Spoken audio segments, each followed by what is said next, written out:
ಇವತ್ತಿನ ದಿವಸ ನಮ್ಮ MK ಹುಬ್ಬಳ್ಳಿ ಶುಗರ್ ಫ್ಯಾಕ್ಟ್ರಿ ಬಗ್ಗೆ ಹೇಳಬೇಕಂತಂದ್ರೆ ಒಂದು ಇತಿಹಾಸವುಳ್ಳ ಫ್ಯಾಕ್ಟ್ರಿ ಇದು. ಸ್ವತಂತ್ರದ ನಂತರ ಕಟ್ಟಿದಂಥ ನಮ್ಮ ಸಾನಿಕೋಪ್ ಹಿರಿಯರಾಗಲಿ, ಇನಾಮದಾರ ಆಗಲಿ, ಮೊಕಾಶಿ ಸಾವ್ಕಾರ ಆಗಲಿ, ಎಲ್ಲ ನಮ್ಮ ಹಿರಿಯರು ಕೂಡ ಕಟ್ಟಿದಂಥ ಒಂದು ಫ್ಯಾಕ್ಟ್ರಿನ ಸಾಕಷ್ಟು ಅವರು ಬೆವರ ಹಣಿಗಳಿಂದ ಕಟ್ಟಿದಂಥ ಫ್ಯಾಕ್ಟ್ರಿನ 140 ಎಕರೆ ಭೂಮಿಯನ್ನು ಖರೀದಿ ಮಾಡಿ ಆ ಟೈಮ್ದಾಗ 500 ರೂಪಾಯಿ ಶೇರ್ ಅಂದ್ರೆ ಈಗ ಒಂದು 5 ಲಕ್ಷ ರೂಪಾಯಿ ಇದ್ದಂಥ ಒಂದು ಅಮೌಂಟ್ ಆಕತಿ. ಏನೇನೋ ಜೀವನ ಮಾಡಿ ಅವರು ಕಷ್ಟ ಸುಖ ಎಲ್ಲ ಇದನ್ನು ಅನುಭವಿಸಿ 500 ರೂಪಾಯಿ ಶೇರನ್ನು ಕುಡಿಸಿ ಫ್ಯಾಕ್ಟ್ರಿ ಕಟ್ಟಿದರು. ಆ ಕಟ್ಟಿದಂಥ ಫ್ಯಾಕ್ಟ್ರಿನ ಇಲ್ಲಿ ಜೀವನ ಈ ಕಿತ್ತೂರು ಮತ್ತು ಬೈಲೊಂಗಲು, ಖಾನಾಪುರ, ಧಾರವಾಡ ಈ ಎಲ್ಲ ತಾಲೂಕುಗಳಿಗೆ ಒಂದು ಜೀವನಾಡಿ ಐತಿ ಫ್ಯಾಕ್ಟ್ರಿ. ಇಂಥ ಫ್ಯಾಕ್ಟ್ರಿನ ಇವಾಗ ಏನು ಮಾಡಿದಾರು, ಕೋಟ್ಯಾಂತರ ರೂಪಾಯಿ ಅವ್ಯವಹಾರ ಮಾಡಿದ್ದಾರೆ. ಈಗಿನ ಇದ್ದಂಥ ಆಡಳಿತ ಕಮಿಟಿ MDಗಳು ಎಲ್ಲ ಕೂಡಿ ಇದಕ್ಕೆ ಸಾಕಷ್ಟು ಅಹೋರಾತ್ರಿ ಧರಣಿ ಸತ್ಯಾಗ್ರಹ ಮಾಡಿದ್ವು ನಮ್ಮ MK ಹುಬ್ಬಳ್ಳಿ ಶುಗರ್ ಫ್ಯಾಕ್ಟ್ರಿ ಆವರಣದಾಗ. ಯಾರು ಒಬ್ಬರು ಜಿಲ್ಲಾಧಿಕಾರಿ ಆಗಲಿ, ತಹಸೀಲ್ದಾರ್ ಆಗಲಿ ಯಾರೂ ಬಂದು ನಮ್ಮ ಇದಕ್ಕೆ ಬರಲಿಲ್ಲ. ನಾವು ಬೆಂಗಳೂರು ಎಲ್ಲ ಕಚೇರಿ ಅಲಿದಾಡಿ ಒಂದು ಮಟ್ಟಕ್ಕೆ ತಂದು ಇಟ್ಟಿದ್ದೇವೆ. ಈಗ ಆದ್ರೆ ಲೋಕಾಯುಕ್ತ ತನಿಖೆಗೂ ಹಾಕಿದ್ದೇವೆ. ಲೋಕಾಯುಕ್ತ ತನಿಖೆ ನಡೆದೈತಿ. ಒಂದು CCTV ಕ್ಯಾಮ್ರಾ ಅಳವಡಿಸಲ್ಪ ಅಂತೇಳಿ 1 ವರ್ಷದಿಂದ ಹೇಳಿದರು, ಅವ್ರು ಯಾರೂ ಕುಂಡಿಸ್ಲಿಲ್ಲ. ಇವಾಗ ಶುಗರ್ ಕಮಿಷನರ್ ಆರ್ಡರ್ ಮಾಡಿದ ಕೂಡಲೇ 2 CCTV ಕ್ಯಾಮ್ರಾ ಕುಣಿಸಿದ್ದಾರೆ. ಇದು ಯಾಕೆ CCTV ಕ್ಯಾಮ್ರಾ ಕುಣಿಸೋಲ್ಲ ಅಂದ್ರೆ ಇವರೆಲ್ಲ ಕಳ್ಳ ಮಾರ್ಗದಿಂದ ಇಲ್ಲಿ ಹೋಗುವಂಥ ಈ ಏನು ಸ್ಕ್ರ್ಯಾಪು ಅದು ಇದು ಸಕ್ಕರೆ ಇಂಥವೆಲ್ಲ ದಾರಿಸೋ ಸಂಬಂಧಾಗಿ CCTV ಕ್ಯಾಮ್ರಾ ಕುಣಿಸೋದು ಬಿಟ್ಟಿದ್ರು. ಈಗ ಶುಗರ್ ಕಮಿಷನರು ಸರ್ಕಾರ ಆದೇಶದ ನಂತರ CCTV ಕ್ಯಾಮ್ರಾ ಕುಣಿಸ್ಯಾರ. ಮೊನ್ನೆನೋ 2 ದಿವಸ ತೆಗ್ಸಿದ್ರಂತ. ಅವ್ರಿಗೆ ಯಾವುದಕ್ಕೆ ತೆಗ್ಸಿದಾರೋ ಗೊತ್ತಿಲ್ಲ, ಏನು ದಾಡ್ಸಾಗ ಮಾಡಿದಾರೋ ಗೊತ್ತಿಲ್ಲ. ಕಳ್ಳ ಸಾಗಾಣಿಕೆ ಮೂಲಕ ಸ್ಕ್ರ್ಯಾಪು, ಪೈಪು, ಆಮೇಲೆ ಕೆಲವೊಂದು ನಿರ್ದೇಶಕರು ಇವರಿಗೆ ಪೈಪ್ನೂ ದಾಡ್ಸಿದಾರಂತ ಸುದ್ದಿ ಐತೆ. ನಮಗೆ ಅಧಿಕೃತವಾಗಿ ಇದು ಬಂದಿಲ್ಲ, ಆದರೆ ಪೈಪ್ಗಳು ದಾಡ್ಸ್ಯಾರ ಇವರು ಇಲ್ಲಿಂದ ಏನಾದರೂ ಇದಕ್ಕೆ ಹೇಸೋದಿಲ್ಲ ಅಂಥೇಳಿ ಈ ಸಂದರ್ಭದಲ್ಲಿ ವಿವರವಾಗಿ ನಮ್ಮ ಮೊಕಾಶಿ ಸಾವ್ಕಾರ ಆಗಲಿ, ನಮ್ಮ ಬಸನಗೌಡರಾಗಲಿ, ನಮ್ಮ ಸಂಜೀತ್ ತಿಲಗರಾಗಲಿ, ನಮ್ಮ ಆನಂದ ಗೌಡರಾಗಲಿ ಎಲ್ಲರೂ ಮಾತಾಡ್ತಾರೆ. ಸುಮಾರು ವರ್ಷಗಳಿಂದ ಇಲ್ಲಿ ಅನೇಕ ಅವ್ಯವಹಾರಗಳು ನಡ್ಕೊತಾನೆ ಬಂದವು. ಈ ಸದ್ಯಕ್ಕೂ ನಡೀತಾ ಇದ್ದಾವೆ. ಇದ್ರ ಬಗ್ಗೆ ನಾವು ತನಿಖೆ ಮಾಡಿರಿ, ತಪ್ಪಿತಸ್ಥರ ವಿರುದ್ಧ ಒಂದು ಕಾನೂನು ಕ್ರಮವನ್ನು ತಗೋರಿ ಅಂತ ಏಕಾಸ ಹಗಲಿರುಳು ನಾವು ಹೋರಾಟ ಮಾಡಿದರೂ ಕೂಡ ಈಗಿನ ಒಂದು ಸರ್ಕಾರ, ಆಮೇಲೆ ಸಂಬಂಧಿಸಿದಂಥ ಅಧಿಕಾರಿಗಳು, ಸಂಬಂಧಿಸಿದಂಥ ಮಿನಿಸ್ಟ್ರು ಯಾವುದೇ ರೀತಿಯಾದಂಥ ಒಂದು ಕ್ರಮವನ್ನು ಇಲ್ಲಿವರೆಗೆ ತಗೊಂಡಿಲ್ಲ. ಇಲ್ಲಿ ಹೋರಾಟ ಮಾಡಿದಾಗ ಪ್ರತಿ ಸಲನೂ ಆಡಳಿತ ಮಂಡಳಿ ಏನು ಮಾಡ್ತದಪ್ಪ ಅಂತಂದ್ರೆ ನಾವು ಹೋರಾಟ ಮಾಡಿದಾಗ ಮೂಗಿಗೆ ತುಪ್ಪ ಒರೆಸುವಂಥ ಕೆಲಸ ಮಾಡಿ ನಾವು ತನಿಖೆ ಮಾಡ್ತೀವಿ, ತಪ್ಪಿತಸ್ಥರ ವಿರುದ್ಧ ಕಾನೂನುವಾದಂಥ ಒಂದು ಚೌಕಟ್ಟಿನೊಳಗೆ ಒಂದು ತನಿಖೆ ಮಾಡಿಸಿ ಒಂದು ಅವರಿಗೆ ಶಿಕ್ಷೆ ಕೊಡಿಸುವಂಥ ವ್ಯವಸ್ಥೆ ಮಾಡ್ತೇವೆ ಅಂತ ಏಕಾಸ 2 ಸಲ ಹೋರಾಟ ಮಾಡಿದಾಗ 2 ಸಲ ನಮಗೆ ಅವ್ರದ್ದೇ ಆದಂಥ ಒಂದು ಲೆಟರ್ ಹೆಡ್ ಮ್ಯಾಗ ಏನಪ್ಪ ಅಂದ್ರೆ ಒಂದು ಪತ್ರವನ್ನು ಬರೆದು ಕೊಟ್ಟಿದ್ದಾರೆ. ನಾವು ತನಿಖೆ ಮಾಡಿಸ್ತೇವೆ, ಇಲ್ಲಿ ಅನ್ಯಾಯ ಆಗೈತೆ ಅನ್ನೋದನ್ನು ನಾವು ಅದನ್ನು ಅನ್ಯಾಯ ಆದದ್ದನ್ನು ಸರಿಪಡಿಸುವಂಥ ಒಂದು ಕೆಲಸವನ್ನು ಮಾಡ್ತೇವೆ ಅಂತೇಳಿ ಅವರೇ ಬರ್ಕೊಟ್ಟಾರು. ಆಮೇಲೆ ಕಳೆದ ಸಾರಿ ಇಲ್ಲಿ ನಡೆದಂಥ ಒಂದು ಜನರಲ್ ಬಾಡಿ ಮೀಟಿಂಗ್ ಅವಾಗೂ ಕೂಡ ಏನಪ್ಪ ಅಂತಂದ್ರೆ ಜನರ ಒತ್ತಡ ಹಾಕಿದ್ರಿಂದ ಎಲ್ಲ ಷೇರುದಾರ ಸೇರಿದ್ರು. ಆ ಷೇರುದಾರ ಸೇರಿದಂಥ ಸಂದರ್ಭದಲ್ಲೂ ಕೂಡ ತಪ್ಪು ನಡೆದೈತೆ ಅಂತ ಒಪ್ಪಿಕೊಂಡ ಅದರಾಗೂ ಕೂಡ ಬರೆದು ಕೊಟ್ಟಿದ್ದಾರೆ. ಅದನ್ನು ತನಿಖೆ ಮಾಡಿಸ್ತೇವಂತ ಏಕಾಸ ಈ ಜನರಲ್ ಬಾಡಿ ಮುಗಿದ ಕಾಸು ಹೊಳ್ಳಿ ಮತ್ತೊಂದು ಜನರಲ್ ಬಾಡಿ ಬರುವಂಥ ಟೈಮ್ ಬಂದರೂ ಕೂಡ ಇನ್ನೂ ಮಟ್ಟ ಏನಪ್ಪ ಅಂತಂದ್ರೆ ಯಾವುದೇ ಆದಂಥ ಒಂದು FIR ಆಗಿರಲಿ, ತನಿಖೆಗೆ ಬೇಕಾದಂಥ ಒಂದು ಸೂಕ್ತ ಕ್ರಮ ಆಗಿರ್ಬೋದು, ಯಾವುದೂ ಮಾಡತ್ತಿಲ್ಲ. ಬರೀ ಆ ಸುಳಿಯಿಂದ ತಪ್ಪಿಸಿಕೊಳ್ಳುವಂಥ ಒಂದು ಕಾರ್ಯವನ್ನು ಮಾಡತ್ತಾರೆ. ಒಟ್ಟು ಅದು ತನಿಖೆ ಆಗಿರಬಾರ್ದು. ಹೋಗೋದು ಅಧಿಕಾರಿಗಳಿಗೆ ಏನು ಮಾಡೋದಪ್ಪ ಅಂತಂದ್ರೆ ತಾವು ಏನು ಅಲ್ಲಿ ಹೇಳಿ ಬರ್ತಾರೋ ಅದು ಯಾವ ರೀತಿ ಹೇಳಿ ಬರ್ತಾರೋ ಅದು ಯಾರಿಗೂ ಗೊತ್ತಾಗತ್ತೆ. ಅಲ್ಲಿ ಹೋಗೋದು ಅದನ್ನು ಒಟ್ಟು ತನಿಖೆ ಸ್ಟಾಪ್ ಇಡಿಸೋದು. ನಾವು ತನಿಖೆ ಮಾಡಿಸೋದಕ್ಕೆ ನಾವು ಒತ್ತಡ ಹಾಕೋವು. ನಮ್ಮ ಮನೆ ಮಠ ಬಿಟ್ಟು ಕಾಸು ನಾವು ಹೋಗಿ ಅದನ್ನು ಅಲ್ಲಿ ಅಡ್ಡಾಡಿ ಕಾಸು ಅದಕ್ಕೆ ಸಂಬಂಧಪಟ್ಟಂಥ ಅಧಿಕಾರಿಗಳಿಗೆ ಭೇಟಿಯಾಗಿ ನಾವು ತನಿಖೆ ಮಾಡೋದಕ್ಕೆ ನಾವು ಒತ್ತಾಯ ಮಾಡಿ ಬರೋದು. ಇವರ ಕಾರ್ಖಾನೆ ಗಾಡಿಗಳ್ನ ಗೋಡಾಗಳ್ನ ಎಲ್ಲ ತೊಗೊಂಡು ಹೋಗಿ ಅದನ್ನು ಸ್ಟಾಪ್ ಮಾಡಿಸಿ ಬರೋದು. ಇದೇ ಪರಿಸ್ಥಿತಿನ ಪ್ರಾರಂಭ ಮಾಡ್ಕೊಂಡು ಬಂದಿದ್ದಾರೆ. ಇದು ಬಂದೈತಿ. ಈ ಕಾರ್ಖಾನೆ ಒಂದು ವೇಳೆ ಇದೇನಾದರೂ ಹಾಳಾದ್ರೆ ನಮ್ಮ ಭಾಗದ ರೈತರಿಗೆ ಯಾವ ರೀತಿಯಾಗಿ ತೊಂದರೆ ಆಕತ್ತೆ ಅನ್ನೋದು ಕೂಡ ನಾವಿಲ್ಲಿ ಗಮನದಾಗ ಇಟ್ಕೋಬೇಕಾಗತ್ತೆ. ಸಹಕಾರಿ ಕ್ಷೇತ್ರ ಇವತ್ತು ಐತೆ ಅನ್ನುವಂಥ ಕಾರಣಕ್ಕೆ ಈ ಸಹಕಾರಿ ಕ್ಷೇತ್ರ ಇರೋದ್ರಿಂದ ಖಾಸಗಿ ಫ್ಯಾಕ್ಟ್ರಿ ಅವರು ಒಂದು ಹತೋಟಿ ಒಳಗೆ ಉಳಿದಾರೆ. ನಮ್ಮ ಹತ್ರ ಒಂದು ಹತೋಟಿ ಒಳಗೆ ಅವ್ರು ಅದಾರ. ಒಂದು ವೇಳೆ ಈ ಸಹಕಾರಿ ಕಾರ್ಖಾನೆಗಳೆಲ್ಲ ಬಂದಾದ್ರೆ, ಸಹಕಾರಿ ಸೆಕ್ಟ್ರ್ ಬಂದಾತಪ್ಪ ಅಂತಂದ್ರೆ ಖಾಸಗಿ ಕಾರ್ಖಾನೆಯವರು ಏನು ಒಂದು ಬಿಲ್ ಫಿಕ್ಸ್ ಮಾಡ್ತಾರಲ್ಲ ಅದೇ ಬಿಲ್ಲಿಗನ್ನು ನಾವು ರೈತರೆಲ್ಲ ಕಬ್ಬು ಹಚ್ಚಬೇಕಾದಂಥ ಪರಿಸ್ಥಿತಿ ಮುಂದಿನ ದಿನಗಳಲ್ಲಿ ಬರ್ತೈತಿ. ಆ ಒಂದು ವಿಷಯವನ್ನು ಗಮನದಲ್ಲಿಟ್ಟುಕೊಂಡ ಈ ಸಹಕಾರಿ ಕ್ಷೇತ್ರವನ್ನು, ಒಂದು ಸಹಕಾರಿ ಕಾರ್ಖಾನೆಗಳನ್ನು ಉಳಿಸೋದಕ್ಕೆ ನಾವು ಪ್ರಯತ್ನ ಮಾಡತ್ತೇವೆ. ಇದ್ರಾಗ ನಮ್ಮದು ಯಾವುದೇ ದುರುದ್ದೇಶ, ಯಾವುದೇ ಕೆಟ್ಟ ಅಭಿಪ್ರಾಯಗಳು ನಮ್ಮಲ್ಲಿಲ್ಲ. ಯಾವುದೇ ಒಂದು ಸ್ವಾರ್ಥವನ್ನು ಕೂಡ ನಾವು ಇದ್ರಾಗ ಇಟ್ಕೊಂಡಿಲ್ಲ. ಈ ಕಾರ್ಖಾನೆಯ ಒಂದು ಆದಂಥ ಅವ್ಯವಹಾರವನ್ನು ಇವ್ರು ಒಂದು ವೇಳೆ ತನಿಖೆ ಮಾಡಲ್ಲಪ್ಪ ಅಂತಂದ್ರೆ ಈ ಸಹಕಾರಿ ಫ್ಯಾಕ್ಟ್ರಿಗಳನ್ನೆಲ್ಲ ಮುಚ್ಚಬೇಕಂತ ಹೇಳ್ಕಾಸ ಈ ಚುನಾಯಿತ ಪ್ರತಿನಿಧಿಗಳನ್ನು ದುಂಬಾಲು ಬಿದ್ದಾರಂತ ಹೇಳ್ಕಾಸ ನಾನು ನೇರವಾಗಿ ಆಪಾದನೆ ಮಾಡೋದಕ್ಕೆ ನಾ ತಯಾರದನು. ಯಾಕಂದ್ರೆ ಚುನಾಯಿತ ಪ್ರತಿನಿಧಿಗಳು ತಮ್ಮ ಸ್ವಾರ್ಥಕ್ಕಾಗಿ ಏನಪ್ಪ ಅಂತಂದ್ರೆ ಈ ಕಾರ್ಖಾನೆಗಳನ್ನು ಮುಚ್ಚಾತಾರು. ತಾವ ಬೆಳಿಬೇಕು, ತಾವ ದೊಡ್ಡವರಾಗಬೇಕು, ತಮ್ಮ ಕುಟುಂಬನ ಬೆಳಿಬೇಕು ಅನ್ನುವಂಥ ಮನಸ್ಥಿತಿಗೆ ಅವರು ಚುನಾಯಿತ ಪ್ರತಿನಿಧಿಗಳು ಬಂದಾರಂತ ಹೇಳ್ಕಾಸ ನೇರವಾಗಿ ನಿಮ್ಮ ವಾಹಿನಿ ಮೂಲಕ ನಾನು ತಿಳಿಸೋದಕ್ಕೆ ಪ್ರಯತ್ನ ಪಡ್ತೀನಿ. ಯಾವಾಗ ಈ ಸಹಕಾರಿ ಫ್ಯಾಕ್ಟ್ರಿ ಸರಿ ಉಳಿಬೇಕಪ್ಪ ಅಂತಂದ್ರೆ ಇದು ಪ್ರಾಮಾಣಿಕವಾದಂಥ ತನಿಖೆ ಆಗಬೇಕು. ತನಿಖೆ ಆಗಲಿಲ್ಲಪ್ಪ ಅಂತಂದ್ರೆ ನಾವು ಇದನ್ನು ಹೋರಾಟ ಅಂತೂ ಬಿಡೋದಿಲ್ಲ. ಇಲ್ಲಿ ಸಕ್ರೆ ತುಡುಗಾಗಿತ್ತು, ಆ ತುಡುಗಾಗಿದ್ದನ್ನು ಕೂಡ ನಾವು ಹಿಡಿದು ಕೊಟ್ಟಾಗ FIR ಮಾಡ್ರಿ ಅಂತ ಹೇಳ್ಕಾಸ FIR ಮಾಡಿಸೋದಕ್ಕೂ ಹೋಗಿದ್ದು. FIR ಮಾಡ್ತೇವೆ ಅಂತ ಹೇಳ್ಕಾಸ ನಮಗೂ ಕೂಡ ಮೋಸ ಮಾಡಿ ಆ FIR ಮಾಡದೆ ಈಗ ಆ FIR ಆದರೆ ಮಾತ್ರ ನಾವು ತನಿಖೆ ಮಾಡ್ತೇವೆ ಅನ್ನುವ ಮಟ್ಟಕ್ಕೆ ಈ ಸರ್ಕಾರ ಮತ್ತು ಸಂಬಂಧಪಟ್ಟ ಅಧಿಕಾರಿಗಳು ಮುಂದಾಗಿದ್ದಾರೆ. ಅದಕ್ಕೆ ಈ FIR ಮಾಡಬೇಕಾದಾಗ ನಾವು ಮಾಡಿಲ್ಲ, ನಮಗೆ ತಿಳುವಳಿಕಿಲ್ಲ ಅಂತ ಇಟ್ಕೊಳ್ಳೋಣ. ಸರ್ಕಾರ ಸಹಕಾರಿ ಒಂದು ಕ್ಷೇತ್ರ ಸರ್ಕಾರದ ಒಂದು ಭಾಗ ಇದೆ. ಸಹಕಾರಿ ಇದು ಸರ್ಕಾರದ ಒಂದು ಭಾಗ. ಇದಕ್ಕಾಗಿ ನಾವು ಒಬ್ಬರನ್ನ ಸಕ್ಕರೆ ಸಚಿವರನ್ನ, ಒಬ್ಬ ಸಹಕಾರಿ ಮಿನಿಸ್ಟ್ರನ್ನ ಎಲ್ಲನೂ ನೇಮಕ ಮಾಡಿದ್ದಾರೆ. ಮತ್ತು ಇದು ಸರ್ಕಾರದ ಒಂದು ಭಾಗ ಅಲ್ಲದೇ ಇದ್ದಿದ್ರೆ ಇವೆರಡು ಪೋಸ್ಟ್ ಯಾಕೆ ಕ್ರಿಯೇಟ್ ಮಾಡಬೇಕು? ಸಕ್ಕರೆ ಸಚಿವರನ್ನೂ ತೆಗೀರಿ, ಸಹಕಾರಿ ಸಚಿವರನ್ನೂ ತೆಗೀರಿ.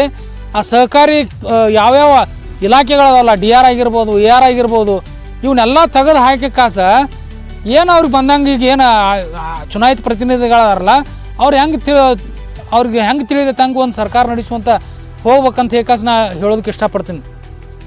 ಅದಕ್ಕೆ ಇವೆಲ್ಲನೂ ವಿಂಗ್ಗಳನ್ನು ಸರ್ಕಾರದೊಳಗೆ ಒಂದು ಸಹಕಾರಿ ಕ್ಷೇತ್ರವನ್ನು ಹುಟ್ಟು ಹಾಕಿದವ್ರನ್ನ ಸರ್ಕಾರದವ್ರು ಒಂದು ಶಾಸನಬದ್ಧವಾಗಿ ಅದನ್ನು ಮಾಡಿದಾರೆ. ಅದರ ಪ್ರಕಾರ ಇವ್ರು ತನಿಖೆ ಮಾಡಿರಿ. ಅಕಸ್ಮಾತ್ ಅವ್ರು ತಪ್ಪು ಮಾಡಿಲ್ಲ ಅಂದ್ರೆ ಅವ್ರನ್ನ ಬಿಟ್ಟು ಬಿಡ್ರಿ. ತಪ್ಪು ಮಾಡಿದಾರಪ್ಪ ಅಂತಂದ್ರೆ ಅವ್ರಿಗೆ ಶಿಕ್ಷೆ ಮಾಡಿರಿ. ಇಲ್ಲಿ ಕೋಟ್ಯಾಂತರ ರೂಪಾಯಿ ಲೂಟಿ ಹೊಡೆದಂಥ ಹಣವನ್ನು ಹೊಳ್ಳಿ ತಂದು ಕಾಸ ಈ ಫ್ಯಾಕ್ಟ್ರಿ ಉಳಿಸುವಂಥ ನಿಟ್ಟಿನೊಳಗೆ ಅವರೆಲ್ಲರೂ ಸಹಕರಿಸ್ಬೇಕು. ಒಂದು ವೇಳೆ ಇವ್ರು ಮಾಡಲಿಲ್ಲಪ್ಪ ಅಂತಂದ್ರೆ ಇವರು ಕೂಡ ಈ ಅಧಿಕಾರಿಗಳು ಮತ್ತು ಈ ಎಲ್ಲ ಚುನಾಯಿತ ಪ್ರತಿನಿಧಿಗಳು ಕೂಡ ಅದ್ರಾಗ ಅದಾರು ಇನ್ವಾಲ್ವ್ ಅದಾರ ಅಂತ ಹೇಳಿ ನಾವು ಸಂಘಟನೆ ಮುಖಾಂತರ ನೇರವಾಗಿ ಆಪಾದನೆ ಮಾಡ್ತೇವೆ. ಅದಕ್ಕೆ ಇದು ಭಾಳಷ್ಟು ವರ್ಷದಿಂದ ಇದನ್ನು ಹೋರಾಟ ನಾವು ಮಾಡ್ತಾ ಇದ್ದೀವಿ. ಈ ಕಾರ್ಖಾನೆ ಮತ್ತೆ ಮರಳಿ ಹಿಂದಿನ ವೈಭವವನ್ನು ಕಾಣಬೇಕು.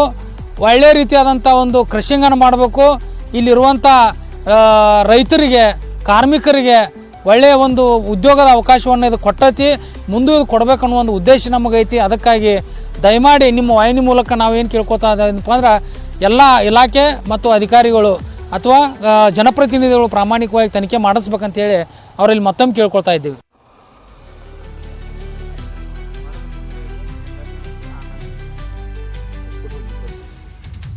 ನಾನು ಬಸವರಾಜ್ ರುದ್ರಪ್ಪ ಮೊಕಾಶಿ, ಕರ್ನಾಟಕ ರಾಜ್ಯ ರೈತ ಸಂಘಗಳ ಮಹಾಸಂಘದ ಮುಖ್ಯಸ್ಥರು.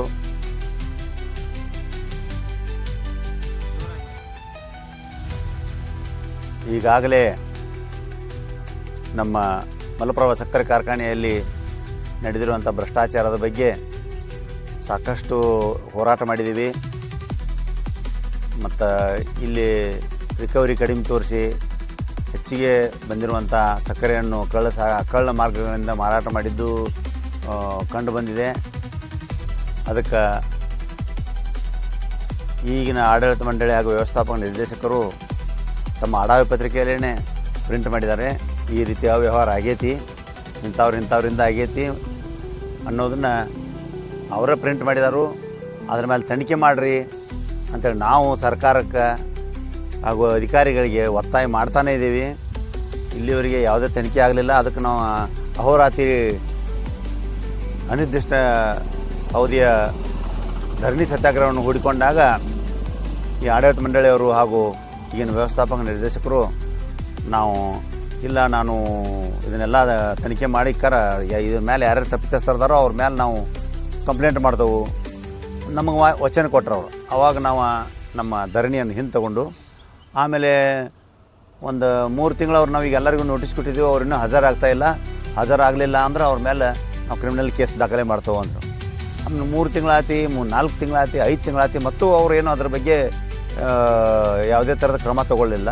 ಅದಕ್ಕೆ ಮತ್ತೆ ನಾವು ಹೋದ ತಿಂಗಳ ಏಪ್ರಿಲ್ನಲ್ಲಿ ಮತ್ತೆ ಅಹೋರಾತ್ರಿ ಧರಣಿಯನ್ನು ಸತ್ಯಾಗ್ರಹ ಶುರು ಮಾಡಿದ ಮೇಲೆ ಕೊನೆಗೆ ನಮ್ಮ ಈ ಹೋರಾಟಕ್ಕೆ ಸತ್ಯಾಗ್ರಹಕ್ಕೆ ಬೆಂಬಲಿಸಿ ಎಲ್ಲ ಈ ಭಾಗದ ಮಠಾಧೀಶರು ಬಂದ ನಮಗೆ ಬೆಂಬಲಾರ್ಥವಾಗಿ ನಿಂತು ಈ ಒಂದು ಕಾರ್ಖಾನೆ ಉಳಿಗಾಗಿ ನೀವು ಹೋರಾಟ ಮಾಡತ್ತೀರಿ, ನಿಮಗೆ ಸದಾ ನಮ್ಮ ಬೆಂಬಲ ಇದೆ ಅಂಥೇಳಿ ಅವ್ರು ಬೆಂಬಲ ಸೂಚಿಸಿದರು.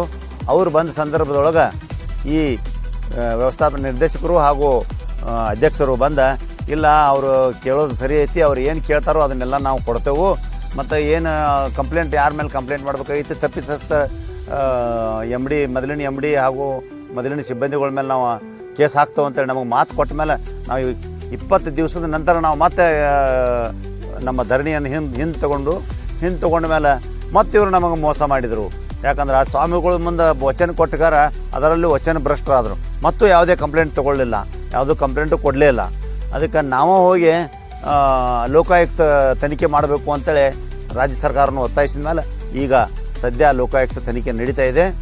ಅದು ಪ್ರಾಮಾಣಿಕವಾಗಿ ನಡೀಲಿ ಹಾಗೂ ಅದರಿಂದ ಈ ಒಂದು ಸಂಸ್ಥೆಗೆ ಈ ಭಾಗದ ಲಕ್ಷಾಂತರ ರೈತರಿಗೆ ಭವಿಷ್ಯ ಅದರಲ್ಲಿದೆ. ಅದಕ್ಕೆ ದಯವಿಟ್ಟು ನಾನು ಈ ಲೋಕಾಯುಕ್ತರಲ್ಲಿ ಕೂಡ ವಿನಂತಿ ಮಾಡ್ತೀನಿ, ಪ್ರಾಮಾಣಿಕವಾಗಿ ತನಿಖೆ ಮಾಡಿ ಇವರಿಗೆ ಶಿಕ್ಷೆಯನ್ನು ಕೊಡಿಸಿ ಯಾರು ಈ ಭ್ರಷ್ಟಾಚಾರ ಮಾಡಿ ಇಲ್ಲಿ ಹಣವನ್ನು ಲೂಟಿ ಮಾಡಿದ್ದಾರೆ ಅದನ್ನು ವಾಪಸ್ ತುಂಬಿಸಿ ಈ ಸಂಸ್ಥೆಯನ್ನು ಉಳಿಸ್ಬೇಕಂತೇಳಿ ನಾನು ಈ ವಾಹಿನಿ ಮುಖಾಂತರ ವಿನಂತಿಸ್ತೇನೆ. ಕಿತ್ತೂರು ನಾಡಿನ ಜೀವನಾಡಿಯಾದಂತಹ ಈ ಮಲಪ್ರಭಾ ಸಕ್ಕರೆ ಕಾರ್ಖಾನೆ ಇವತ್ತು ಅವಸಾನದ ಅಂಚಿನಲ್ಲಿದೆ. ಯಾಕಪ್ಪ ಅಂತಂದ್ರೆ ಭ್ರಷ್ಟಾಚಾರದಿಂದ ತುಂಬಿ ತುಳುಕ್ತಾ ಇದೆ ಇದು ಮಲಪ್ರಭಾ ಸಹಕಾರಿ ಸಕ್ಕರೆ ಕಾರ್ಖಾನೆ. ದಯವಿಟ್ಟು ಈ ವಾಹಿನಿ ಮುಖಾಂತರ ನಾನು ಯಾರಿಗೂ ಕೂಡ ಒಂದು ವಿಷಯವನ್ನು ಹೇಳಲಿಕ್ಕೆ ಇಷ್ಟಪಡಲ್ಲ. ನೇರವಾಗಿ ನಮ್ಮ ರೈತರಿಗೆ ಆಮೇಲೆ ಶೇರ್ ಹೋಲ್ಡರಿಗೆ ಒಂದು ವಿಷಯವನ್ನು ಹೇಳಲಿಕ್ಕೆ ಇಷ್ಟಪಡ್ತೀನಿ. ನೋಡಿ ಬಂಧುಗಳೇ, ನಮ್ಮ ರೈತರು ಸಾಲ ಸೋಲ ಮಾಡಿ ಯಾರ್ದಾರ ಮನೆಯೊಳಗೆ ಜೀತ ಇದ್ದು ತಮ್ಮ ಹೊಟ್ಟಿ ನೆತ್ತಿ ಕಟ್ಟಿ 500 ರೂಪಾಯಿ ಫ್ಯಾಕ್ಟ್ರಿಗೆ ಆ ಟೈಮ್ನೊಳಗೆ ಶೇರ್ ಇಡಬೇಕಂತಿದ್ರೆ ಯಾವ ಪರಿಸ್ಥಿತಿ ಒಳಗೆ ಶೇರ್ ಇಟ್ಟ 165 ಎಕರೆ ಕಾದ್ರೊಳ್ಳಿ, ದಾಸ್ತಿಕೊಪ್ಪು, ದೇವ್ರಸಿಗೇಳಿ ಈ ಭಾಗದ ಎಲ್ಲ ಜನರ ಭೂಮಿಯನ್ನು ಶೇಖರಣೆ ಮಾಡಿ ಎಲ್ಲರ ಮನವೊಲಿಸಿ ಇದೊಂದು 165 ಎಕರೆ ಜಮೀನು ಖರೀದಿ ಮಾಡಿ ಈ ಭಾಗಕ್ಕೆ ವರದಾನವಾದಂತಹ ಈ ಮಲಪ್ರಭಾ ಶುಗರ್ ಫ್ಯಾಕ್ಟ್ರಿ ಇವತ್ತು ಅವಸಾನದ ಅಂಚಿನಾಗೈತೆ. ನಿಮ್ಮ ಮನೆ ಒಳಗೆ ಕೈ ಕಟ್ಕೊಂಡು ಕುಂತೀರಿ ನೀವು. ಒಂದು ವಿಚಾರ ಮಾಡ್ರಿ ರೈತ ಬಾಂಧವ್ರೆ, ಅಕಸ್ಮಾತಾಗಿದ ಖಾಸಗಿಯವರ ಪಾಲಾದ್ರೆ ನಮ್ಮ ರೈತರು ಇದ್ರೊಳಗೆ ಬೆವರು ಹನಿ ದುಡಿದು ಸುರಿಸ್ ಕಾಸು ದುಡಿದು ಕಟ್ಟಿದಂಥ ಫ್ಯಾಕ್ಟ್ರಿ ಇವತ್ತು ಏನಾಗ್ತೈತಿ, ಖಾಸಗಿಯವ್ರ ಪಾಲಾಗಿ ಹೋಗ್ತೈತಿ. ಅವ್ರು ಹೊಟ್ಟೆ ತುಂಬ್ಕೋತಾರೆ, ನಮ್ಮ ಹೊಟ್ಟೆ ತುಂಬಿಸಂಗಿಲ್ಲ ಅವ್ರು ಯಾರ್ದು ಕೂಡ ರೈತರದ್ದು. ಒಂದು ವಿಚಾರ ಹೇಳ್ತಾನೆ ತಿಳ್ಕೊಡ್ರಿ, ಎಷ್ಟು ರೀತಿಯಿಂದ ನಮಗೆ ಇದು ಫ್ಯಾಕ್ಟ್ರಿ ಉಪಯೋಗ ಐತಿ ವಿಚಾರ ಮಾಡ್ಕೊರಿ. ನಾವ ಕಬ್ಬು ಕಟಾವು ಮಾಡಿ ನಮ್ಮ ಗಾಡಿಗಳನ್ನ ನಾವ ತಂದು ಇಲ್ಲಿ ಫ್ಯಾಕ್ಟ್ರಿಗೆ ಕಬ್ಬು ಕೊಡ್ತೇವೆ. ಏನೇನು ಉಳಿತೈತಿ ನಮಗೆ, ಕಟಾವುದ್ದು ಉಳಿತೈತಿ, ಸಾರಿಗೆ ಉಳಿತೈತಿ, ನಮ್ಮ ಶ್ರಮದಾನ ಉಳಿತೈತಿ, ಎಲ್ಲ ದೃಷ್ಟಿ ಎಲ್ಲ ಅಮೌಂಟನ್ನು ನಮಗೆ ಜಮಾ ಆಗ್ತೈತಿ. ಅಂಥ ಒಂದು ಫ್ಯಾಕ್ಟ್ರಿ ಎಲ್ಲಾರು ಸಿಗ್ತೈತೇನೆ? ನಾಳೆ ಯಾವ್ದಾರ ಖಾಸಗಿ ಫ್ಯಾಕ್ಟ್ರಿಗೆ ತೊಗೊಂಡು ಹೋಗ್ರಪ್ಪ, ನಿಮಗೆ ಸಿಗುವಂಥ ಚಾನ್ಸೇ ಇಲ್ಲ. ದಯವಿಟ್ಟು ನಮ್ಮ ರೈತ ಬಾಂಧವ್ರು ತಿಳ್ಕೊಡ್ರಿ, ಎಚ್ಚೆತ್ಕೊಡ್ರಿ. ಈ ಫ್ಯಾಕ್ಟ್ರಿ ಎಲ್ಲರೂ ಕೂಡಿ ಕೈ ಜೋಡಿಸ್ರಿ, ಉಳಿಸುವಂಥ ಕೆಲಸ ಮಾಡೋಣ. ಸುಮಾರು ಬರೀ 4 ವರ್ಷದೊಳಗನ 72 ಕೋಟಿ ರೂಪಾಯಿ ಭ್ರಷ್ಟಾಚಾರ ಆಗೈತಿ. ವಿಚಾರ ಮಾಡಿಕೊಡ್ರಿ. ಅಲ್ಲ, ಹಿಂದಿನ MD ಇದ್ದಂಥವ್ರು ಹುಲಿಕಟ್ಟಿ ಅವರು ರಿಕವರಿ ಒಳಗೆ ಸುಮಾರು 12ರಿಂದ 13 ಬರುವಂಥ ರಿಕವರಿ 9.32 9.23 ರಿಕವರಿ ತೋರಿಸ್ಕಾಸ ಸಕ್ರಿನ ಕಾಳ ಸಂತೆ ಒಳಗೆ ಮಾರಿದ್ರಿ. ಇಲ್ಲಿಂದ ಆ ಬಂಡ್ಯಮ್ಮನ ಗುಡಿ ಅಂತೇಳಿ ಒಂದು ಗೇಟ್ ಐತ್ರಿ. ಇದಕ್ಕೆ ಆ ಗೇಟ್ ಮುಖಾಂತರ 4 ಸಕ್ರೆ ಗಾಡಿ ದಾಟೋದು. ಆಮೇಲೆ ಗೇಟಿನೊಳಗೆ ಗೇಟ್ ಪಾಸ್ಗಳನ್ನು ಎಲ್ಲ ತಿದ್ದಿ ಆ ಬುಕ್ಕಿನೊಳಗೆ ವೈಟ್ನರ್ ಹಚ್ಚಿ ಸೈಕಲ್ ಮೋಟ್ರ್ ನಂಬರ, ಕಾರ್ ಗಾಡಿ ನಂಬರ ಹಚ್ಚಿ ಸಕ್ರೆ ದಾಟಿಸಿ ಇಂಥ ಒಂದು ಬ್ರಹ್ಮಾಂಡ ಭ್ರಷ್ಟಾಚಾರ ಮಾಡಿದರು. ಎಲ್ಲ ನಮ್ಮ ರೈತ ಬಾಂಧವ್ರು ಏನು ಮಾಡತ್ತೇವಪ್ಪ ಅಂದ್ರೆ ನಾವು ಕಣ್ಣು ಮುಚ್ಕೊಂಡು ಕುಂಡ್ರುವಂಥ ಕೆಲಸ ಮಾಡತ್ತೇವೆ. ದಯವಿಟ್ಟು ಎಚ್ಚೆತ್ಕೊಡ್ರಿ, ಎಲ್ಲರೂ ರೊಚ್ಚಿಗೇಡ್ರು ಒಂದಿಟ ಮಾಡಿದಂಥ ಭ್ರಷ್ಟಾಚಾರನ ಬಯಲಿಗೆ ಎಳೆದ್ದೇವೆ. ಆಲ್ರೆಡಿ ಈಗ ರೈತ ಸಂಘಟನೆದವ್ರು ಎಲ್ಲರೂ ಕೂಡ ಇದನ್ನು ಬಯಲಿಗೆ ಎಳೆದ್ದೇವೆ. 100 ಸಾರಿ ಬೆಂಗಳೂರಿಗೆ ಹೋಗಿದ್ದೇವೆ ನಾವು, 100 ಸಾರಿ ಬೆಳಗಾವಿಗೆ ಹೋಗಿದ್ದೇವೆ ನಾವು, ಕಮಿಷನರ್ ಕಚೇರಿ ಅಲ್ಲದ್ದೇವು, ಲೋಕಾಯುಕ್ತ ಕಚೇರಿ ಅಲ್ಲದ್ದೇವು. ಆಲ್ರೆಡಿ ಲೋಕಾಯುಕ್ತಕ್ಕೆ ನಾವೇ ಹಾಕಿದ್ದೇವೆ. ಇಷ್ಟೆಲ್ಲ ಮಾಡಿದ್ರು ಕೂಡ ಯಾವ ರೈತರನ್ನು ನೀವು ಎಚ್ಚೆತ್ಕೊಳ್ಳಿಲ್ಲಪ್ಪ ಅಂದ್ರೆ ಈ ಫ್ಯಾಕ್ಟ್ರಿ ಮಾರಿ ಹೋಗ್ತಾರೆ ಇವ್ರು. ಈ ಫ್ಯಾಕ್ಟ್ರಿ ಮಾರಿ ಜರಕರ್ತಾವ ಹೋದ್ರಪ್ಪ ಅಂತಂದ್ರೆ ಈ ಭಾಗದ ಜೀವನಾಡಿ ಆದಂಥ ಫ್ಯಾಕ್ಟ್ರಿ ಕಳ್ಳಕಾಕರ ಪಾಲಾಗ್ತೈತಿ ಇವತ್ತು. ಮತ್ತು ಇನ್ನೂ ಒಂದು ವಿಚಾರ ಹೇಳ್ತೇನೆ ಕೇಳ್ರಿ. ಭ್ರಷ್ಟಾಚಾರ ಯಾವ ರೀತಿ ತುಂಬಿ ತುಳ್ಕಾತಂದ್ರೆ ಸತತ 2 ವರ್ಷದಿಂದ ಈ ಫ್ಯಾಕ್ಟ್ರಿಗೆ CCTV ಅಳವಡಿಸಂದ್ರೆ ಯಾರೂ ಕೂಡ CCTV ಅಳವಡಿಸಲಿಲ್ಲ. ಯಾಕೆ ಅಳವಡಿಸಲಿಲ್ಲ ಇವ್ರ? ಅಲ್ಲಿ ಒಳಗಿರುವಂಥ ಮಾಲಗಳನ್ನು ದೋಚ್ಕೊಂಡು ಹೋಗೋ ಸಲುವಾಗಿ CCTV ಅಳವಡಿಸಲಿಲ್ಲ ಇವರು. ಈಗ ಸರ್ಕಾರದ ಆದೇಶ ಬಂದಾಗ ಈಗ CCTV ಅಳವಡಿಸಿದ್ದಾರೆ. ಅದು ಒಂದಿನ ಹಾಕ್ತಾರೆ, ಒಂದಿನ ತೆಗಿತಾರೆ. ಸರ್ಕಾರಕ್ಕೆ ಇದು CCTV ಇಲ್ಲ ಅಂತ ಏಕಾಸ ಇವ್ರಿಗೆ ಎಷ್ಟು ಬರೀ ಹಾಕಂತ ಹೇಳಿದ್ರು ಕೇಳಲಿಲ್ಲ. ಸರ್ಕಾರಕ್ಕೆ ನಾವು ಒಂದು ಲೆಟ್ರ್ ಬರೆದು ಈ ರೀತಿಯಾಗಿ ನಡೆಯತ್ತಂತ ಸರ್ಕಾರದಿಂದ ನೇರವಾಗಿ ಆದೇಶ ಆಯ್ತು. ಮತ್ತು ಇನ್ನೂ ಒಂದು ವಿಚಾರ ಹೇಳ್ತಂತ ತಿಳ್ಕೊಡ್ರಿ. ಯಾವುದೋ ಒಂದು ಸಹಕಾರಿ ರಂಗದ ಸಂಸ್ಥಾ, ಸಹಕಾರಿ ರಂಗದ ಸಕ್ಕರೆ ಕಾರ್ಖಾನೆ 2 ವರ್ಷ ಆತ್ರಿ ಅಡಿಟ್ ಇಲ್ಲದ. 2 ವರ್ಷದಿಂದ ಅಡಿಟ್ ಇಲ್ಲದೆ ಈ ಫ್ಯಾಕ್ಟ್ರಿ ನಡೆಸತ್ತಾರಂದ್ರೆ ಇಲ್ಲಿ ಯಾವ ರೀತಿಯಾದ ಬ್ರಹ್ಮಾಂಡ ಭ್ರಷ್ಟಾಚಾರ ನಡೆದೈತೆ ಅನ್ನೋದನ್ನ ಎಲ್ಲರೂ ಕೂಡ ವಿಚಾರ ಮಾಡ್ಬೇಕು. ಇವತ್ತು ಇಂಥ ವಿಚಾರ ಮಾಡುವಂಥ ಸಂಗತಿಯನ್ನು ಬಿಟ್ಟು ನಾವು ಏನು ಮಾಡತ್ತೇವಪ್ಪ ಅಂದ್ರೆ ಇವ್ರಿಗೆ ಪ್ರೋತ್ಸಾಹ ಕೊಡುವಂಥ ಕೆಲಸ ಮಾಡ್ತೇವೆ. ಪ್ರೋತ್ಸಾಹ ಅಂದ್ರೆ ನೀವು ನೇರವಾಗಿ ಕೊಡೋದಿಲ್ಲ, ನೀವು ಮನೆ ಒಳಗೆ ಕೊಂಡೋದ್ರಿಂದ ಇವ್ರಿಗೆಲ್ಲರಿಗೂ ಪ್ರೋತ್ಸಾಹ ಕೊಟ್ಟಂಥ ಪರಿಸ್ಥಿತಿ ಆಗತ್ತೈತಿ. ಸಕ್ಕರೆ ಕಾರ್ಖಾನೆ ಒಳಗೆ ನಡೆದಂಥ ಭ್ರಷ್ಟಾಚಾರದ ವಿರುದ್ಧ ತನಿಖೆ ಮಾಡ್ರಂತ ಹೇಳಿ ಕಾಸು ನಾವೆಲ್ಲ ರೈತ ಮುಖಂಡರು ಹೋಗಿ ಕಾಸ ಮನವಿ ಮಾಡಿದಾಗ ಒಂದು 64 ಎನ್ಕ್ವೈರಿ ಅಂತ ಎನ್ಕ್ವೈರಿ ಬಂತು. ಆ ಎನ್ಕ್ವೈರಿನ ಇಮಿಡಿಯೇಟ್ ಆಗಿ ಸ್ಟಾಪ್ ಮಾಡಿಸಿದ್ರಿ ಇವರು. ತನಿಖೆ ಮಾಡೋದು ದೂರ ಉಳಿತ್ರಿ. ಅಲ್ಲಿ ಇದ್ದಂಥ ಎನ್ಕ್ವೈರಿನೂ ಕೂಡ ಸ್ಟಾಪ್ ಮಾಡಿಸಿದ್ರಿ ಇವರು. ಆಮೇಲೆ ನಾವು ಎಲ್ಲಿ ಯಾರ ಹತ್ರ ಹೋಗಿ ಕಾಸ ನಾವು ಒಂದು ಮನವಿ ಮಾಡ್ತೀವಲ್ಲ ಅಲ್ಲಿ ಹೋಗಿ ಇವರು ಸೆಟ್ಲ್ಮೆಂಟ್ ಮಾಡಿ ಬರುವಂಥದ್ದನ್ನ ಕೆಲಸ ಮಾಡತ್ತಾರೆ. ತನಿಖೆ ಎಲ್ಲಿ ಮಾಡಿಸಿದ್ರಿ ಇವರು? 2 ವರ್ಷದಿಂದ ಎಡಿಟ್ ಹಾಕಿ ಮಾಡಲಿಲ್ಲ ನೀವು. ಆಗ 15 ದಿವಸದೊಳಗೆ ಎಡಿಟ್ ಮಾಡ್ತೇವೆ ಅಂತ ಹೇಳಿದ್ರಿ. ಯಾರು ಕಿವಿ ಒಳಗೆ ಹೂವು ಇಡ್ಸಕ್ಕೆ ಬರತ್ತೀರಿ ನೀವು? ಕೇಳಿದ್ರೆ ರೈತರ ಮೇಲೆ ಆಪಾದನೆ ಮಾಡ್ತೀರಿ ನೀವು. ರೈತ ಮುಖಂಡರು ನಮಗೆ ಹಂಗೆ ಮಾಡುವಾರು ಕೊಡುವಾರು, ನಾವು ಇಲ್ಲಿ ಕೆಲಸ ಮಾಡಕ್ಕೆ ಕೊಡುವಾರು ಅಂತ ಜನರ ಮುಂದೆ ಹೇಳ್ತಾರೆ. ಏನು ತಪ್ಪು ಮಾಡಿದ್ದೇವೆ ಹೇಳ್ರಿ? ನಾವು ಈ ಫ್ಯಾಕ್ಟ್ರಿ ಉಳಿಸ್ಬೇಕಂತ ಬೆನ್ನು ಹತ್ತಿದ್ದು ತಪ್ಪ ನಮ್ದು? ಇಲ್ಲ, ನೀವೆಲ್ಲ ತುರ್ಕೊಂಡು ಹೋಗಲಂತ ನಿಮ್ಮನ್ನು ಬಿಡಬೇಕಾಗಿತ್ತು ನಾವು. ಈ ಸುದ್ದಿ ಮಾಧ್ಯಮದವರು ದಯವಿಟ್ಟು ನಿಮ್ಮಂಥ ಸುದ್ದಿ ಮಾಧ್ಯಮದವ್ರು ಮುಂದೆ ಬಂದ ಇದನ್ನು ಜಗತ್ತಿಗೆಲ್ಲ ಬಿತ್ತರಿಸ್ಬೇಕಾಗೈತಿ ಇವತ್ತು. ಯಾಕಂದ್ರೆ ಸುದ್ದಿ ಮಾಧ್ಯಮಗಳನ್ನು ಕೂಡ ಮಾಡದಂಥ ಪರಿಸ್ಥಿತಿಯೊಳಗೆ ಇವ್ರು ಮಾಡತ್ತಾರೆ. ಇವತ್ತು ಸುದ್ದಿ ಮಾಧ್ಯಮದವ್ರು ಸಹ ಬೆದರಿಕೆ ಹಾಕುವಂಥ ಕೆಲಸ ಮಾಡತ್ತಾರೆ. ಇಲ್ಲಿ ನೇರವಾಗಿದ್ದಂಥ ಸುದ್ದಿ ಬರೆದದ್ದಕ್ಕೆ ನಮ್ಮ ಸ್ನೇಹಿತ ತಿಲಗರ್ ಅವ್ರದ್ದು ಕೆಲಸದಿಂದ ತೆಗೆಸುವಂಥ ಕೆಲಸ ಮಾಡಿದ್ರು ಇವ್ರ. ಇಂಥ ಕೆಲಸಗಳನ್ನು ಕೂಡ ಮಾಡತ್ತಾರೆ ಇಲ್ಲಿ. ಅಂದ್ರೆ ಈ ಬೇಲೆನ ಎದ್ದು ಹೊಲ ಮೇಯ್ತೈತೆ ಅಂತಾರಲ್ಲ, ಈ ಪರಿಸ್ಥಿತಿ ಆಗೈತಿ. ದಯವಿಟ್ಟು ಇದ್ರ ಬಗ್ಗೆ ಸೂಕ್ತವಾದ ತನಿಖೆ ಮಾಡಿಸ್ಲಿಕ್ಕೆ ನಮಗೆ ಸಹಕಾರ ಮಾಡಿಕೊಡ್ರಿ ನೀವು ಚಾನಲ್ದವರು. ಯಾಕಂದ್ರೆ ನಿಮಗೆ ನೇರವಾಗಿ ನಾನು ಕೈ ಮುಗಿದು ಬೇಡ್ಕೋತೇನೆ. ಇವತ್ತು ಭಾಳ ಚಂದ ನಮಗೆ ಸುದ್ದಿ ತಮ್ಮ ಸುದ್ದಿಗಳನ್ನು ನಾವು ನೋಡ್ತೀವಿ, ಭಾಳ ಚಂದ ಬಿತ್ತರಿಸತ್ತೀರಿ. ದಯವಿಟ್ಟು ಇದಕ್ಕೊಂದು ತಾರ್ಕಿಕ ಅಂತ್ಯ ಕಾಣಬೇಕು. ಮಲಪ್ರಭಾ ಸಹಕಾರಿ ಸಕ್ಕರೆ ಕಾರ್ಖಾನೆ ಮೊದಲು ಹೆಂಗೆ ಗತವೈಭವ ಮೆರೆದಿತ್ತು. ಯಾಕಂದ್ರೆ ಭಾರತ ದೇಶದೊಳಗೆ ಮೊದಲನೇ ನಂಬರ್ ಹೆಸರು ತೊಗೊಂಡಂಥ ಫ್ಯಾಕ್ಟ್ರಿ ಇದು ಮಲಪ್ರಭಾ ಸಹಕಾರಿ ಸಕ್ಕರೆ ಕಾರ್ಖಾನೆ. ಆಮೇಲೆ ಇನ್ನೂ ಒಂದು ವಿಚಾರ, ಹೈಯೆಸ್ಟ್ ರೇಟ್ ಕೊಟ್ಟರು ನಮ್ಮ ರೈತ ಸಂಘಟನೆದ ಅಧ್ಯಕ್ಷರು ನಮ್ಮ ರುದ್ರಪ್ಪ ಮೊಕಾಶಿ ಅವರು ಅಧ್ಯಕ್ಷ ಇದ್ದ ಟೈಮ್ನೊಳಗೆ ಮರಳಿ ಯಾರೂ ಕೂಡ ಇವತ್ತಿನವರೆಗೂ ಅಷ್ಟು ಬೆಲೆ ಕೊಡಲಿಲ್ಲ, ಲಾಭನೂ ಇರಲಿಲ್ಲ ₹1. ಆ ಟೈಮ್ನೊಳಗೆ ಸಕ್ರೆ ಫ್ಯಾಕ್ಟ್ರಿಗೆ ಮೇಲೆ ಇದ್ದಂತಹ ಸಾಲವನ್ನು ಹರಿದ ಆ ಸಾಲ ಹರಿದ ಮತ್ತು ಹೊಳ್ಳೆ ಫ್ಯಾಕ್ಟ್ರಿ ಒಳಗೆ ದುಡ್ಡು ಇಟ್ಟಂತ ಹೋದಂಥ ವ್ಯಕ್ತಿ ಯಾರ ಒಬ್ಬರೇ ಇದ್ರೆ ನಮ್ಮ ರುದ್ರಪ್ಪ ಅಜ್ಜ ಮೊಕಾಶಿ ಅವರು. ಆ ರೀತಿಯಂಥ ಅಧ್ಯಕ್ಷರು ಬೇಕಾಗಿದ್ದಾರೆ ಇವತ್ತು. ಇದಕ್ಕೆ ಏನು ಮಾಡಕ್ಕೆ ಹೊರಟಿದ್ದಾರಪ್ಪ ಎಲ್ಲರೂ ಕೂಡ? ರೈತರ ಕಣ್ಣಿಗೆ ಏನು ನೀವು ಮೊನ್ನೆ ಹರ್ಚತ್ತಿರಲ್ಲ, ನೀವು ಯಾರೂ ಕೂಡ ಉದ್ಧಾರ ಆಗಲ್ಲ.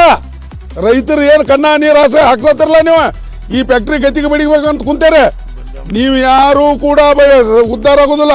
ಆ ಬಂಡ್ಯಮ್ಮನ ಸಾಕ್ಷಿ ಮಾಡಿ ಹೇಳ್ತೀನಿ, ನೀವು ಒಟ್ಟರು ಹಾಳಾಗಿ ಹೋಗ್ತಾರೆ. ನೀವು ಈ ಫ್ಯಾಕ್ಟ್ರಿ ಜೇರ್ ಕಟ್ತಾ ನೀವು ಏನು ಮಾಡಕ್ಕೆ ಹೊಂಟಿದಾರಲ್ಲ, ನೀವು ಒಟ್ಟರು ಹಾಳಾಗಿ ಹೋಗ್ತಾರೆ. ಇವತ್ತು ಸೂಕ್ತವಾದ ತನಿಖೆ ಮಾಡಿಸ್ರಿ. ಇನ್ನೇನು ಭಾಳ ದಿನ ಇಲ್ಲ, ನಿಮ್ಮದು 2 ತಿಂಗಳೈತಿ. ತನಿಖೆಗೆ ಎಲ್ಲರೂ ಕೂಡ ಹೆಲ್ಪ್ ಮಾಡ್ರಿ. ಅಷ್ಟರು ಕೂಡಿ ತನಿಖೆ ಮಾಡಿಸೋಣ. ಯಾರು ತಿಂದಾರಲ್ಲ ತಿಂದಾರ ಕಕ್ಸೋಣ. ಈ ಫ್ಯಾಕ್ಟ್ರಿ ಉಳಿತೈತಿ. ಯಾಕಂದ್ರೆ ಈ ಫ್ಯಾಕ್ಟ್ರಿ ಒಳಗೆ ನಾನು ಕೂಡ 15-16 ವರ್ಷದಿಂದ ನಾನು ಕಬ್ಬು ಬೆಳೆದ್ದೇನೆ. ನನಗೂ ಕಣ್ಣ ನೀರು ಹೋಗ್ತಾವ. ಈ ಫ್ಯಾಕ್ಟ್ರಿ ಅನ್ನ ತಿಂದೆ ನಾನು. ನನ್ನಂಥವ್ರು ಲಕ್ಷಾಂತರ ಜನ ಈ ಫ್ಯಾಕ್ಟ್ರಿ ಮೇಲೆ ಹೊಟ್ಟೆ ತುಂಬಿಕೊಂಡಿದ್ದಾರೆ. ಇವತ್ತು ನೋಡ್ರಿ 5 ತಿಂಗಳಾಯ್ತು ನೌಕರರ ಪಗಾರ ಇಲ್ಲ. 5 ತಿಂಗಳಾಯ್ತು ನೌಕರರ ಪಗಾರ ಇಲ್ಲ. ನೌಕರರು ಏನು ತಿನ್ಬೇಕು? ಇನ್ನು ಮಟ್ಟ ಕಬ್ಬಿನ ಬಿಲ್ ಇಲ್ಲ, ಅರ್ಧಟ್ ಮಾಡ್ಯಾರ ಅದನ್ನು. ಈ ನೌಕರರ ಪಗಾರ ನೌಕರರು ಏನು ಮಾಡ್ಬೇಕಪ್ಪ? ಈ ಫ್ಯಾಕ್ಟ್ರಿಯನ್ನು ನಂಬ್ಕೊಂಡಿದ್ದಂಥ ನೌಕರರು ಏನು ಮಾಡೋದು ಇವತ್ತು? ಈ ರೀತಿಯಾದ ಬ್ರಹ್ಮಾಂಡ ಭ್ರಷ್ಟಾಚಾರ ಐತೆ. ದಯವಿಟ್ಟು ಸರ್ಕಾರಕ್ಕೆ ಮೊನ್ನೆ ಕೂಡ ನಾವು ಶಿವಾನಂದ ಪಾಟೀಲ್ ಅವರಿಗೆ ಹೋಗಿ ನಾವು ಅವರಿಗೆ ಮನವರಿಕೆ ಮಾಡಿದ್ದೇವೆ. ಅವರು ಕೂಡ ಇಲ್ಲಿ ಬಂದು ವಿಸಿಟ್ ಕೊಟ್ಟಿದ್ದಾರೆ. ದಯವಿಟ್ಟು ಸಹಕಾರಿ ಸಚಿವರೇ, ಆಮೇಲೆ ಸಕ್ಕರೆ ಸಚಿವರೇ, ಇಮಿಡಿಯೇಟ್ ಆಗಿ ಇವತ್ತಿಂದ ಇವತ್ತು ಈ ಫ್ಯಾಕ್ಟ್ರಿ ಸೂಪರ್ ಸೀಡ್ ಮಾಡಿ ಫ್ಯಾಕ್ಟ್ರಿ ಉಳಿಸ್ಬೇಕಂತೇಳಿ ತಮ್ಮಲ್ಲಿ ಕಳಕಳಿಯಿಂದ ಮನವಿ ಮಾಡ್ತೀನಿ.